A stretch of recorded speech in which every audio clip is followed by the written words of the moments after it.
Bueno, pues vamos a continuar nuestra presentación de los temas relacionados con la cuestión del mal con el segundo aspecto, sería más o menos tema 24, raíces sociales, económicas y políticas del mal.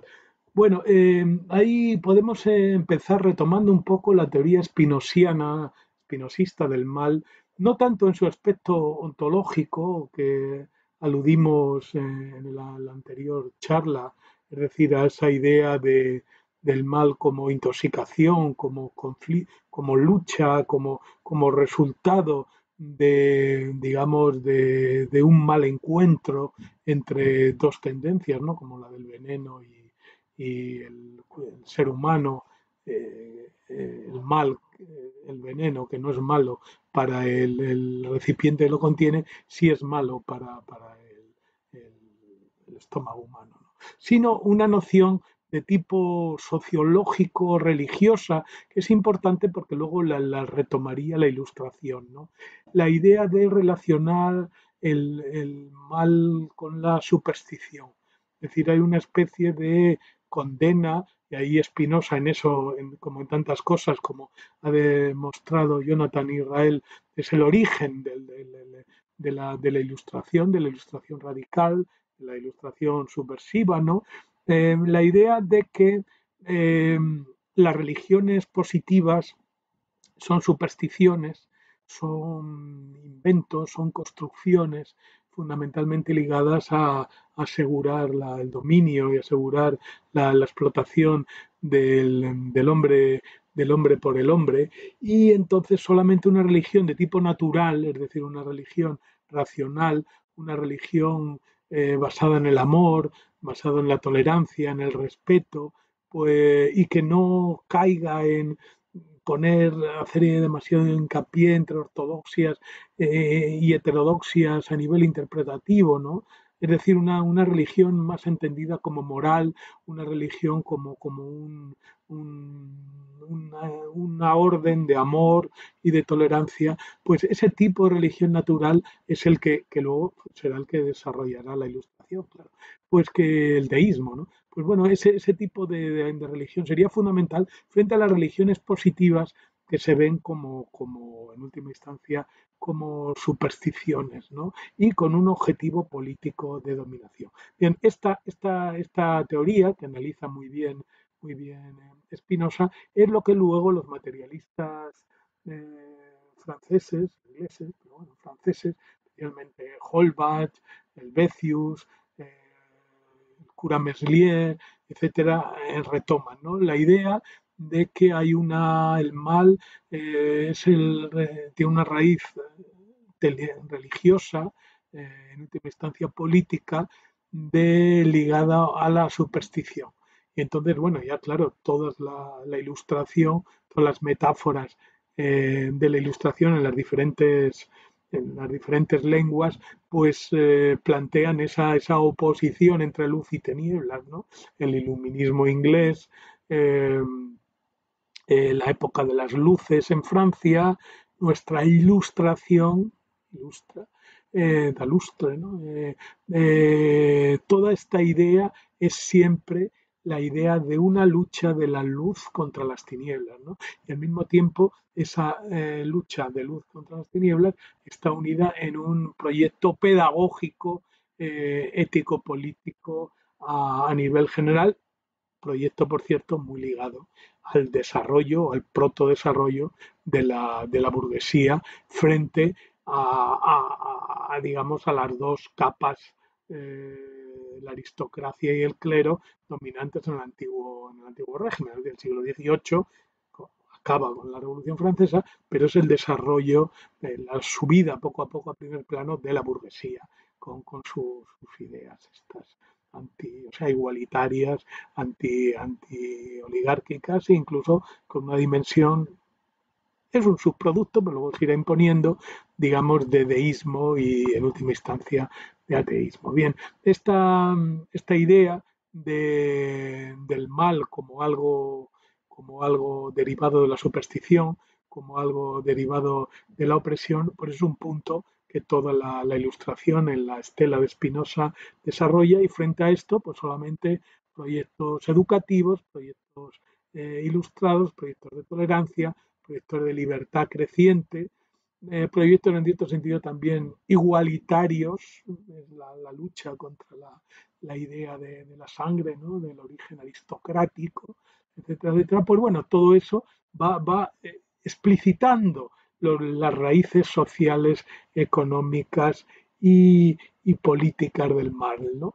Y uno de los que, digamos, o articuló esto de mejor manera, pues fue Rousseau. Ya Rousseau, el origen de la desigualdad y en el contrato social, pues relaciona el surgimiento del mal con el surgimiento de la desigualdad, ¿no? A partir de un mítico estado natural de igualdad, pues hay una especie de dominio en que de repente alguien decide apropiarse de lo que hasta entonces era común, los demás lo aceptan y ahí está el origen de la desigualdad de los hombres. O sea, el origen, digamos, del mal social,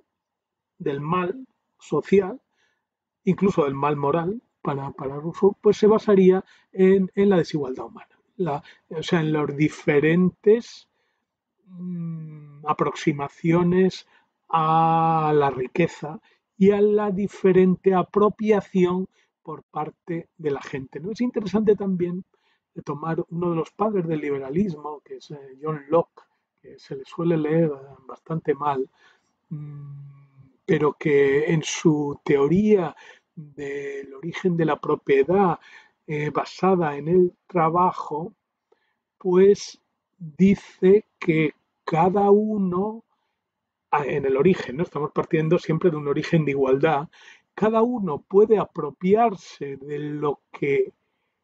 de todo aquello que sea capaz de mezclar con su trabajo. Ahora bien, hay lo que se llama, incluso Nozick lo llama, ¿no? Y que esto, lo que pasa es que esto normalmente los neoliberales y neoliberales como que lo eliminan, ¿no? Lo olvidan. Son capaces, o sea, yo estoy legitimado a apropiarme de todo aquello con lo cual mezcle mi trabajo, coma, siempre y cuando que deje para los demás riquezas equivalentes.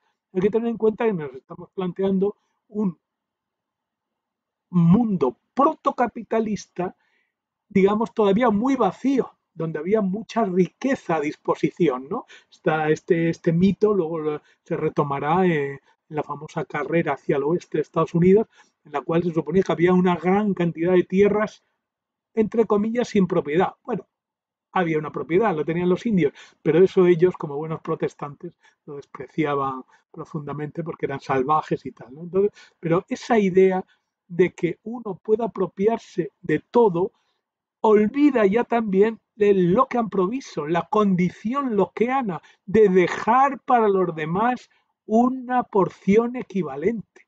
Y yo puedo apropiarme de todo que mezcle con mi trabajo. Ya no es la idea de herencia, lo que conquistó mi padre con la espada, lo que me han dado en herencia, sino lo que yo me he ganado con mi trabajo. Perfecto, pero siempre y cuando que deje a los demás algo en cantidad y calidad equivalente.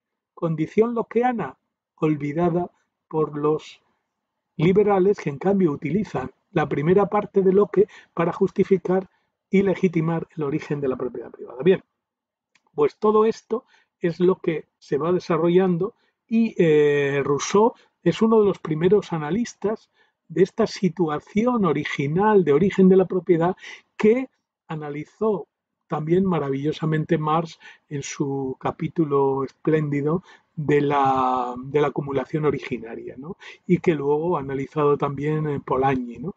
Y Silvia Federici, por ejemplo. Es decir, la idea en cómo a partir de unas tierras comunes, bosques y pastos aprovechados por el conjunto de la comunidad, se produce a finales del 16, principios del 17, los enclosures, es decir, los cierres de tierras que se van apropiando, se van privatizando, es decir, lo que era común, yo lo cerco y lo separo de lo común.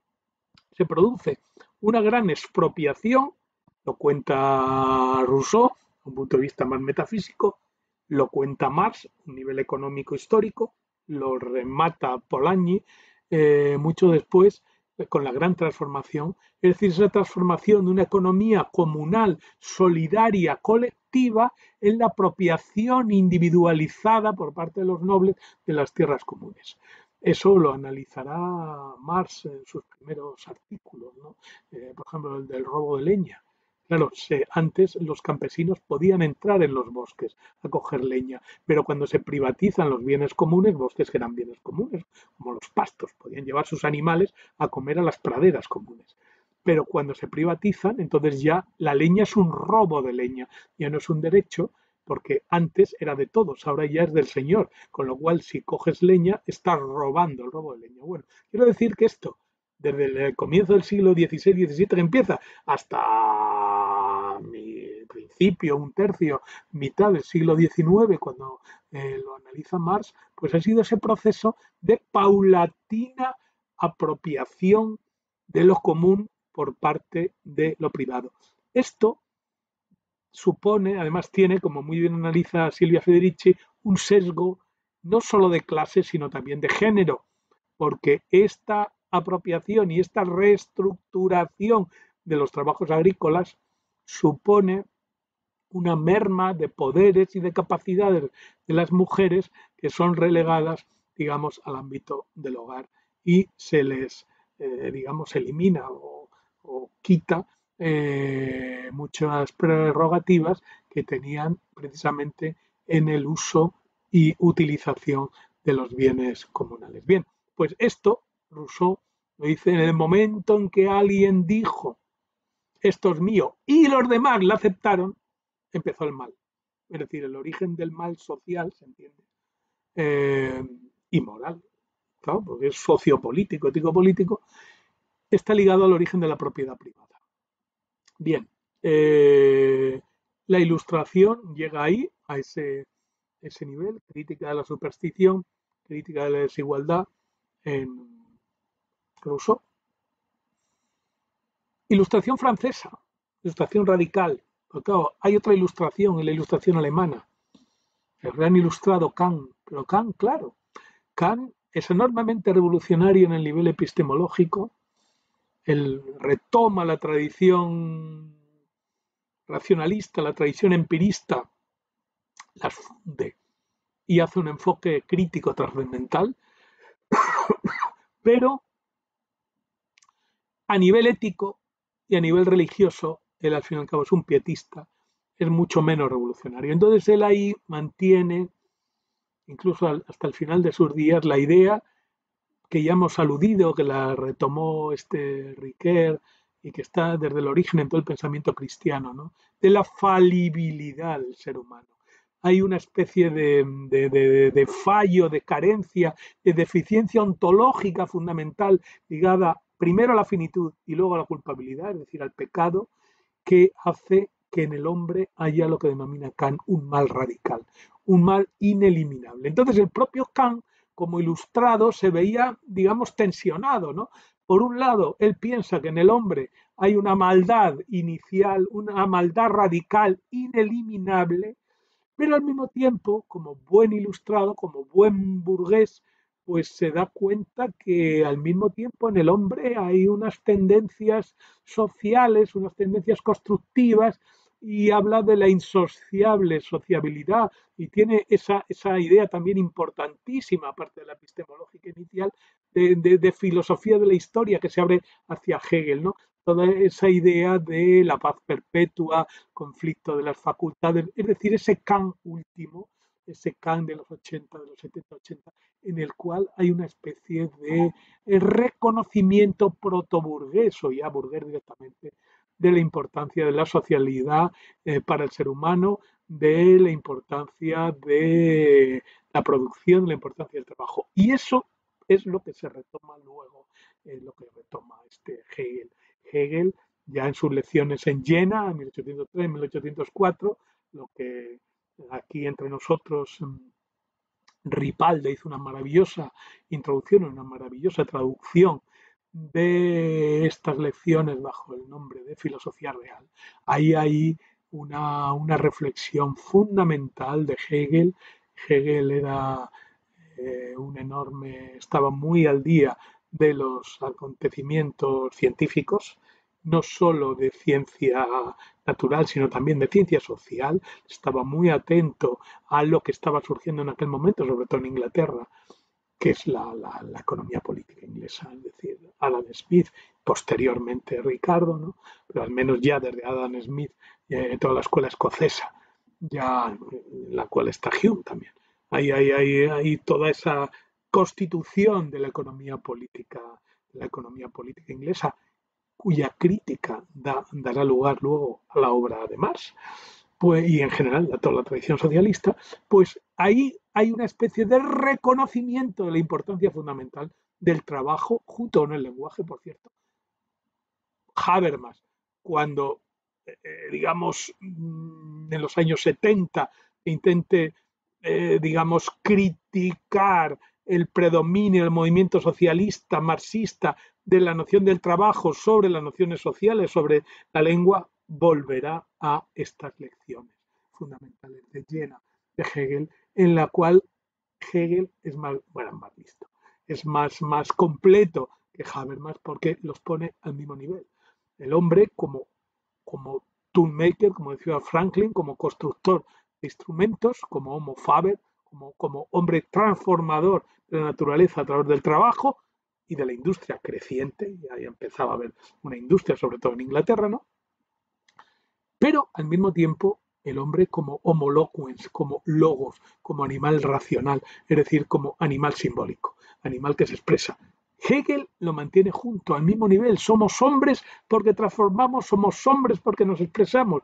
Hay una relación de transformación de la naturaleza a través del trabajo, hay una relación de transformación de relaciones humanas a través del lenguaje, a través de los símbolos. Pero los dos están al nivel. Habermas, pensando que la tradición marxista clásica, socialdemócrata fundamentalmente, había devaluado los elementos simbólicos subjetivos, pues insiste en ellos y para eso baja los elementos objetivos materialistas económicos. Bueno, pero en fin, es importante recuperar cómo Hegel retoma esta idea de trabajo absolutamente fundamental. Y para él, claro, Hegel es optimista, ¿no? Hegel es uno de los ideólogos de la burguesía, ¿no? De su etapa ascendente. Entonces hay una idea de que, bueno, de la astucia de la razón, ¿no? La idea de que, en cierto sentido, leibniziana, ¿no? De que para conseguir una perfección mayor, a veces hay que pasar por el mal. Y él dice que lo fundamental es el desarrollo del espíritu, sobre todo el espíritu en su nivel objetivo y su nivel absoluto, y que entonces a eso a veces hay que sacrificar. Gente, ¿no? Esa concepción que la idea del el sacrificio del presente por el futuro, pensando que al final habrá una especie de restauración, de reconstrucción y que el mal se absorberá en el bien. Esa concepción en última instancia está optimista, la tiene muy desarrollada Hegel. Bien, Marx lucha contra esto y ya desde su origen hay que tener en cuenta que hay un primer Marx premarxista, un Marx liberal, que como periodista en los años 40 pues él analiza la política alemana como periodista y ha dicho el problema de los vinateros del Mosela, el problema del robo de leña, las discusiones en la dieta renana, es decir, él como periodista, ya digo, premarxista todavía, presocialista, precomunista, liberal avanzado, ¿no? Pues había tenido ya un cierto contacto con la vida real, con la vida sociopolítica, con la vida de los campesinos, con la vida de los obreros nacientes, ¿no? Que él, el contacto con el movimiento obrero fue a partir del 44, cuando llega a París, donde aparte de los propios obreros franceses, había una gran cantidad de obreros alemanes exilados que eran el caldo de cultivo donde surge el socialismo.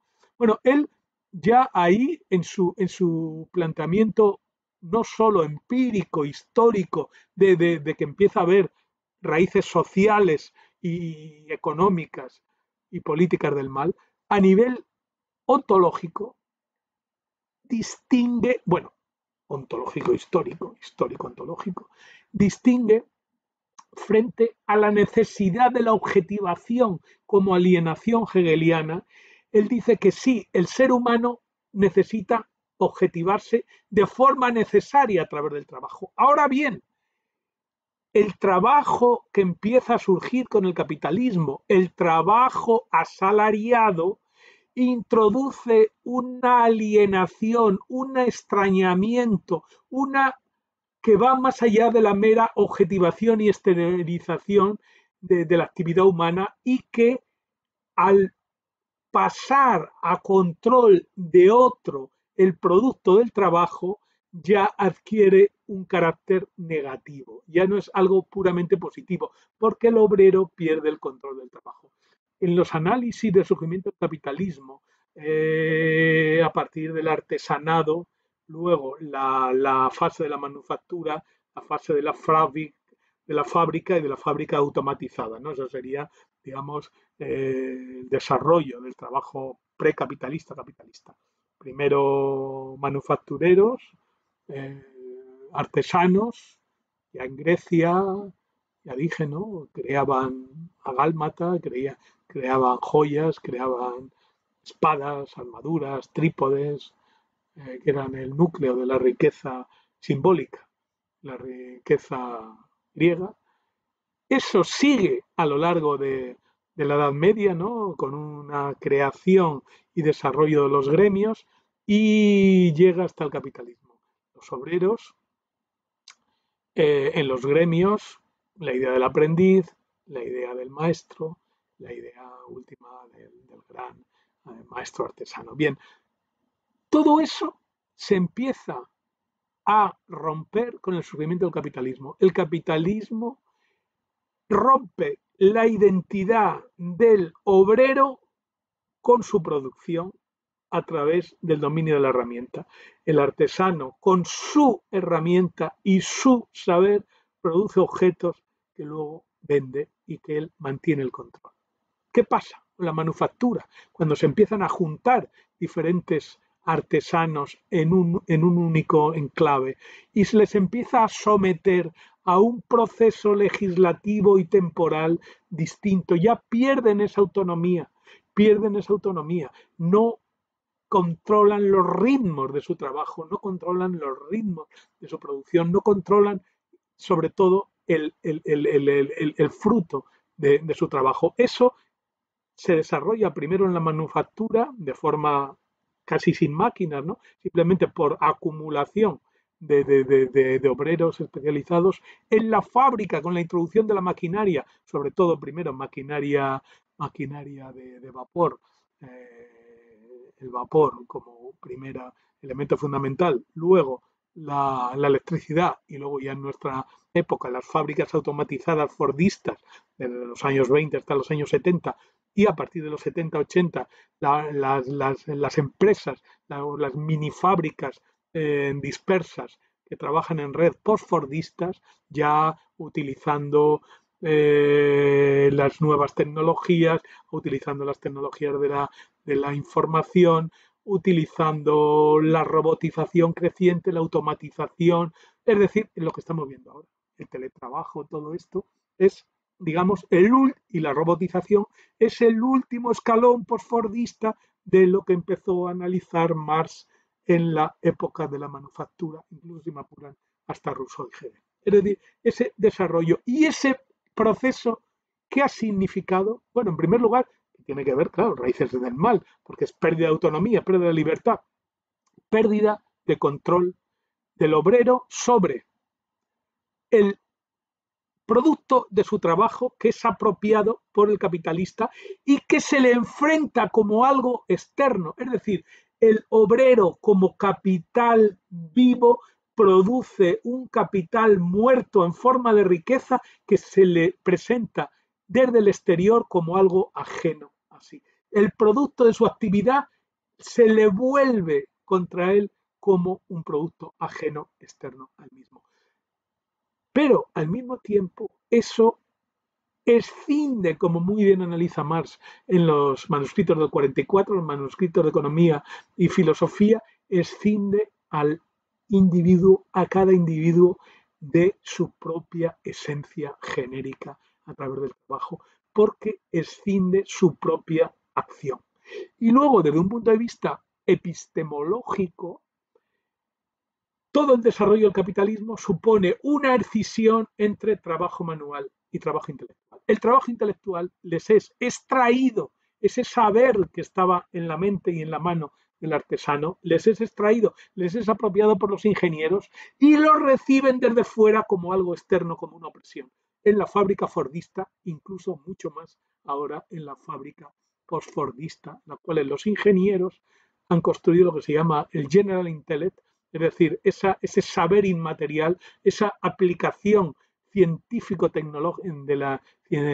tecnológica de la ciencia que se le impone al obrero como un saber extraído de él, apropiado por el capital y que desde fuera le controla. Bien, pues hay esas dos escisiones, escisión respecto al producto del trabajo, escisión respecto a la propia actividad y a nivel desde el punto de vista epistemológico, captación, captura del saber hacer de los obreros y una desprofesionalización de la clase obrera limitada a trabajos repetitivos en el fordismo. Ahora ya esto ha cambiado en cierta manera, se está volviendo un poco a, ya digo, gracias a la intervención masiva de la ciencia en la tecnología, se está produciendo en cierta manera, y sería el origen de ese posible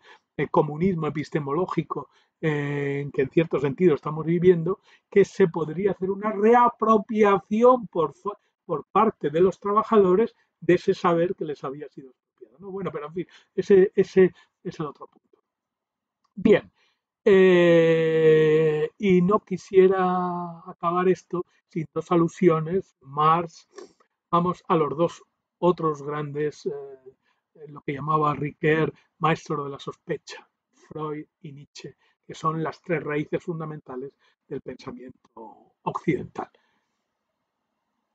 Marx, origen social, económico, político del mal. Freud va más allá, va en un nivel más profundo, ¿no? En su libro, un libro último, ¿no? El malestar en la cultura, hace una interpretación psicológico-antropológica según la cual pues el ser humano es un animal que domina sus instintos a través de la cultura y que esa obligación de aceptar la realidad, lo que él denomina el principio de realidad frente al principio del placer innato que llevaría al hombre como animal, pues le produce un malestar ineliminable. Es fundamental esto. Es decir, el ser humano, la cultura, tiene que reprimir necesariamente los instintos. Y eso supone que toda cultura es opresiva y que toda cultura supone, como decía Nietzsche también, una domesticación del animal humano. Y esa es una de las interpretaciones, ¿no? La cultura como mal necesario, como mal imprescindible, como control de los instintos. Pero hay otro punto, él analiza también, ¿no?, otra idea de la idea del mal y de la conciencia moral como producto de lo que él denomina el superyo. Es decir, el superyo sería el, la dimensión inconsciente que, bueno, estamos partiendo, claro, de la tripartición de la mente psíquica que hace Freud, ¿no? Hay primero un nivel consciente y un nivel inconsciente. Es decir, un nivel consciente, o que él denomina preconsciente, que es todo aquello a lo cual podemos acceder de forma más o menos inmediata, ¿no? sería el elemento preconsciente que podemos hacer consciente, pero luego hay un inconsciente, una especie de lo que llamaba la otra, el otro lugar, el otro espacio, la otra escena, y que tiene dos dimensiones, un elemento, digamos, instintivo, primitivo, que sería lo que llamarían el id, ¿no? El ello, ¿no?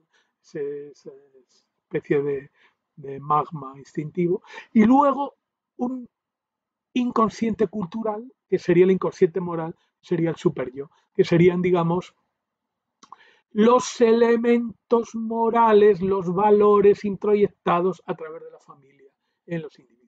Es decir, que entonces aparecería el yo como un ser zarandeado, ¿no? Un elemento débil, una especie de piloto en un mar, piloto de una nave en un mar proceloso, en el cual tiene que, por un lado, controlar sus instintos, pero al mismo tiempo tiene que hacer caso a un imperativo moral riguroso que pues le exige trabajar, o le exige ser cada vez más, o le exige ser mejor que los demás, etcétera, etcétera. Es decir, y el yo, el débil yo freudiano, pues intenta un poco compatibilizar estas cosas, ¿no?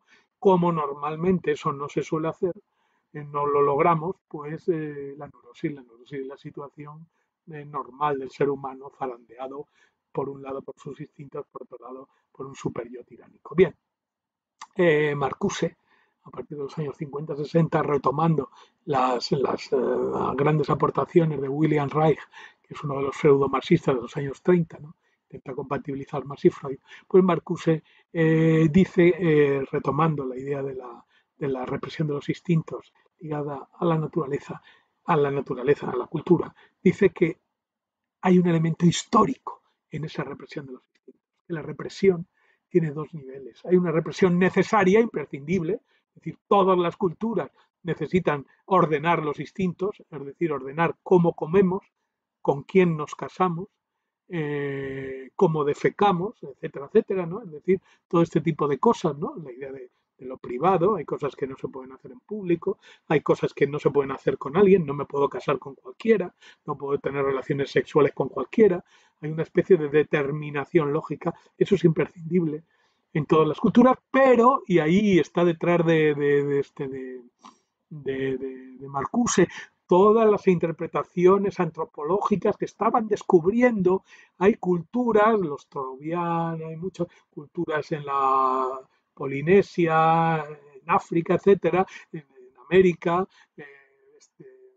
los indígenas brasileños que estudió Castro y que estudió Levi-Strauss, que tienen otras culturas, que tienen otros mecanismos de represión. Entonces, a partir de esas reflexiones, Marcuse dice, hay una represión sobrante. El capitalismo en concreto, nuestra civilización occidental, tiene demasiada represión. Entonces, esa represión histórica sobrante puede ser eliminada.